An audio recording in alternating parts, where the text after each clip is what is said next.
Hi எல்லாருக்கும். So ரொம்ப நாள் கழிச்சு ஒரு லாங் வீடியோ. லாங் வீடியோனா ரொம்ப லாங்கா இருக்குமான்னு தெரியல.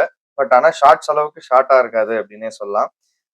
ஸோ என்னத பத்தினா ஒரு புக் ரிவ்யூ தான். நான் போன வீடியோ யாராச்சும் பார்த்திருந்தீங்கன்னா வந்து நான் சொல்லியிருப்பேன் ஒரு பெரிய செலிபிரிட்டி சஜெஸ்ட் பண்ண புக்குன்ட்டு. பட் அந்த புக் வந்து நான் கொஞ்சம் காம்ப்ளிகேட்டடா இருக்கு. எனக்கு என் அறிவுக்கு புரிஞ்சுக்கிற அளவுக்குன்றதுனால நான் அத பத்தி இன்னும் ஃபுல்லா முடிக்கலன்றதுனால ரிவ்யூ போடல. இந்த மீன் டைம் வந்து இந்த புக் ஃபேர் நடந்துட்டு இருக்கு. ஸோ முடிஞ்சிருச்சு ஆக்சுவலா. இப்ப நான் அந்த வீடியோ பப்ளிஷ் பண்ணும்போது முடிஞ்சிருக்கும். நான் வந்து 17த் சாட்டர்டே அன்னைக்கு போனது. ஸோ அந்த வீடியோ 17த் ஜான்வரி தான் ரெக்கார்ட் பண்ணிட்டு இருக்கேன். ஸோ என்னன்னா வந்து என்னோட எக்ஸ் கலீக் வந்து அரவிந்த்ன்னு சொல்லிட்டு ஒரு பையன். அவன் பயங்கரமா புக்ஸ் படிப்பான். அவன் சஜெஸ்ட் பண்ணதா சொல்லி எனக்கு தினேஷ்ன்னு சொல்லிட்டு அவனும் என் எக்ஸ் கலீக். 2 பேரும் எனக்கு சின்ன பசங்க. ஸோ பிரதர்ஸ் மாரி. அவங்க 2 பேருமே எனக்கு இத புக்க சஜெஸ்ட் பண்ணாங்க. இன்டைரக்ட்டா அரவிந்தும், டைரக்ட்டா தினேஷும் சஜெஸ்ட் பண்ண புக் தான் வந்து நான் ரிவ்யூ பண்ண போறேன். ஆம், இது வந்து ரிவ்யூ வந்து என்னோட ஒரு ஒப்பீனியனும், என்னோட புரிதலுக்கான விஷயங்கள் மட்டும் தானே தவிர வந்து இதுதான் புக்ல இருக்கணுங்கிறது வந்து இல்ல. உங்களுக்கு அது வந்து படிக்கும்போது வேற அர்த்தம் குடுத்துச்சுன்னா, அது உங்க பாயிண்ட் ஆஃப் வியூ.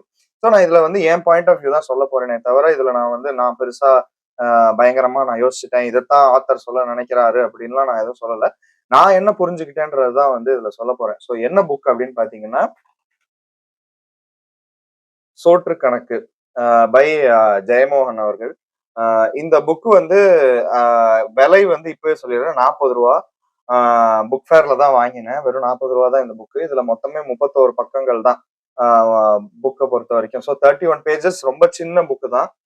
எனக்கே இது வந்து பேர்லி ஒரு 1 ஹவர் 1 1/4 மணி நேரம் தான் எடுத்துச்சு.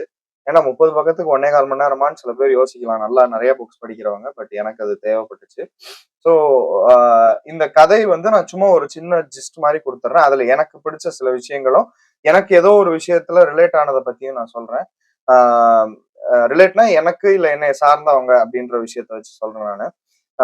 ஸோ என்னன்னா வந்து இது ஒரு சின்னதா ஒரு கடைய ஆரம்பிச்ச ஒருத்தரோட விஷயம். அவரோட லைஃப் மாதிரி போகுது. அதுல இவர வந்து பொருத்திக்கிட்டு அத வந்து அப்படியே அழகா கோர்வையா கொண்டு போறாரு. நடுவுல அந்த நான் லீனியர் மாரி நடுவுல ஒரு இடத்துல வேற எங்க ஒரு இடத்துக்கு போயிட்டு வருது. அந்த மாரிலாம் இருக்கு. ஸோ நல்லா இருக்கு அது. எனக்கு பிடிச்சிருந்துச்சு அந்த மாரி. ஆ இதுல வந்து ரொம்ப பிடிச்சன்னு சொல்றத விட, ஆ ரிலேட் பண்ணிக்க முடிஞ்சது. அதாவது என்ன ஒரு பெரிய பிளஸ்ன்னா, இது நெறைய பேர் புக் படிக்கிறவங்களால ரிலேட் பண்ணிக்க முடியும்னு நெனைக்கிறேன். என்னன்னா ஒரு புக்க படிக்கும்போது, ஆ நமக்கான ஒரு இமேஜினேஷன் போகும். இப்ப இதுல வந்து ஒருத்தர பத்தி சொல்லியிருக்காரு. அவர் ரியல் லைஃப் கேரக்டர். அவர பத்தி அவரோட உருவம் பத்தியும் வந்து இதுல சொல்லியிருக்கும்போது, நமக்கு என்ன ஆகுதுன்னா, நம்ம ஒரு இமேஜினேஷன்ல போவோம். அவர் நிஜமாலே அப்படிதான் இருந்தாரான்னு நமக்கு தெரிய வாய்ப்பு இல்ல. ஆனா நம்ம ஒரு இமேஜின் பண்ணிப்போம். இப்போ ஒரு 7 அடி உள்ள ஆள் அப்படின்லாம் எழுதியிருக்காரு. 7 அடி உள்ள ஆளு ஒரு பனியன் போட்டு, ஒரு ஒரு லுங்கி கட்டிட்டு, ஒரு பச்சை கலர் பெல்ட் போட்டுக்கிட்டு, நல்ல ஹெஃப்டியா ஒருத்தரு. ஒரு கண்ணு மட்டும் கொஞ்சம் ரெட்டிஷ்ஷா இருக்கும். அப்படிலாம் சொல்லி நமக்கு நல்ல படம், பெரிய முகம்லாம் சொல்லும்போது, நம்ம ஒரு ஃபேஸ்ல இமேஜின் பண்ணுவோம். இப்ப நான் வந்து இப்ப சொல்லும்போதே, நீங்க பார்த்துட்டு இருக்கீங்கன்னா, நீங்க ஒரு இமேஜினேஷன் போவீங்கல்ல, அந்த மாரி தான் புக்கோட ஒரு பெரிய பவர். அது வந்து இந்த புக் வந்து பயங்கரமா அச்சீவ் பண்ணியிருக்கு. வெறும் 30 பக்கம் தான் இருந்தாலும். 2வது வந்து, இதுல வந்து ஒரு இடத்துல வந்து சாப்பாடு அதான் மொத்தமே சாப்பாட பத்தி தான். இதுல ஒரு இன்சிடென்ட் வந்து அவங்க அ ரைட்டரோட அதாவது இந்த கதையோட நாயகனோட ஆ மாமி வந்து சொல்லுவாங்க இந்த மாதிரி சாப்பாட பத்தி பேசுவாங்க. இந்த மாரி நான் உனக்கு சோத்த போட்டு இது பண்ணிட்டேன். நான் உனக்கு அவ்ளோ பண்ணேன், இவ்ளோ பண்ணேன். நீ இதுக்காக தான் இது பண்றேன்ற மாரிலாம் ஒரு சின்ன விஷயம் வரும். இது எனக்கு பர்சனலா நடந்தது இல்ல. பட் நான் ஒரு தடவ எங்க அப்பா சொல்லி நான் கேட்டுருக்கேன். அவரோட அ அவரோட ரிலேஷன் ஒருத்தரு. நான் பேர் சொல்லாமான்னு தெரியல. இப்ப யாராச்சும் பேர் சொல்ல வேணாம் வச்சுக்கலாம். அவங்க அவரோட ஒரு சித்தப்பா, ஆ பெரியப்பா அந்த மாரி ஒரு ஒரு இதுன்னு வச்சுக்கோங்களேன். அவங்க வீட்டுக்கு போயிருக்கும்போது, அந்த அந்த சித்தப்பாவோட அம்மாவோ யாரோ ஒருத்தர் வந்து ஒரு தடவ வீட்டுக்கு போயிருக்காரு. அவங்க வந்து கரெக்ட்டா ஏதோ சாப்பிடுற டைமுக்கு எங்க அப்பா எதேர்ச்சியா போயிருக்காரு. அதுக்கப்புறமா அந்த அந்த சித்தப்பா வந்து வர சொல்லியிருந்திருக்காரு போல இருக்கு. நாளைக்கு வந்துரு இந்த மாரி ஏதோ ஒண்ணு சொல்லியிருக்காரு. எங்க அப்பா சரி சொல்லியிருக்காரே, சென்னை நமக்கு புதுசு. எங்க அப்பாவுக்கு வந்து சென்னை புதுசு அப்டின்லாம் இருந்துச்சு. அந்த சித்தப்பா கொஞ்சம் முன்னாடியே சின்ன வயசுலயே வந்து பண்ணதுனால அவரு அங்க இருக்காரு. இவரு என்ன நெனச்சுட்டாரு, சரி கூப்பிட்டுருக்காருன்ட்டு போயிருக்காரு. அப்ப அந்த சித்தப்பாவோட அம்மா சித்தப்பான்னு சொல்றது அப்பாவோட கசின். நாட் அதாவது எங்க அப்பாவோட அப்பா கசின். தாத்தாவோட கசின். சோ எங்க அப்பாக்கு சித்தப்பா தானே வரும். சோ அவரு வந்து அவர் எதுவும் சொல்லல. அவர் ஆசையா தான் கூப்பிட்டுருக்காரு. அவங்க சித்தியும் ஆசையா தான் கூப்பிட்டுருக்காங்க. பட் அவங்க அம்மா வந்து எனக்கு கரெக்ட்டா சோத்துக்கு வந்துட்டியான்ற மாரி ஏதோ கேட்டுருக்காங்க போல இருக்கு. ஸோ இந்த மாரி விஷயங்கள்லாம் வந்து எனக்கு டக்குன்னு ஹிட் ஆச்சு அந்த இடத்துல. என்னடா இது நம்ம அப்பாவே நமக்கு சொல்லியிருக்காரு இந்த விஷயத்த அப்டின்ட்டு. ஸோ ஆ பெர்சனலா நான் அதெல்லாம் ஃபேஸ் பண்ணதில்ல. இந்த மாரி என்னைய யாரும் வந்து அந்த மாரி எங்க அப்பா, அம்மா என்னைய வச்சுக்கல. அது ஒரு விஷயம். ஸோ எங்க அப்பாவுக்கு வந்து அந்த விஷயம் நடந்திருக்குங்கிறது வந்து நான் ஒரு மாரி ரிலேட் பண்ணிக்க முடிஞ்சுச்சு. தென் லைஃப் வந்து ஒரு அழகா அப்படியே டப்புன்னு மாறும்.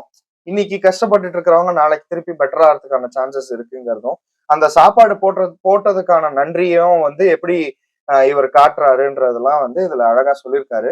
என்னடா 30 பக்கத்துக்கு 30 நிமிஷமா பேசுவேன்னு கேட்காதீங்க. Very sorry. நான் இத அப்படியே ஸ்லோ டவுன் பண்ணிக்கிறேன். தப்பா எடுத்துக்காதீங்க. இந்த புக் கண்டிப்பா வாங்கி படிங்க. யாராச்சும் நான் புதுசா புக் படிக்க ஆரம்பிக்க போறேன். ஏதாவது ஒரு தமிழ் புக் சஜெஸ்ட் பண்ணு அப்படின்னா, நான் ஆல்ரெடி யானை டாக்டர் ஜெயமோகன் அவரோட புக்குக்கு வந்து ரிவ்யூ போட்டிருக்கேன். யாராச்சும் பார்க்கலன்னா பாருங்க.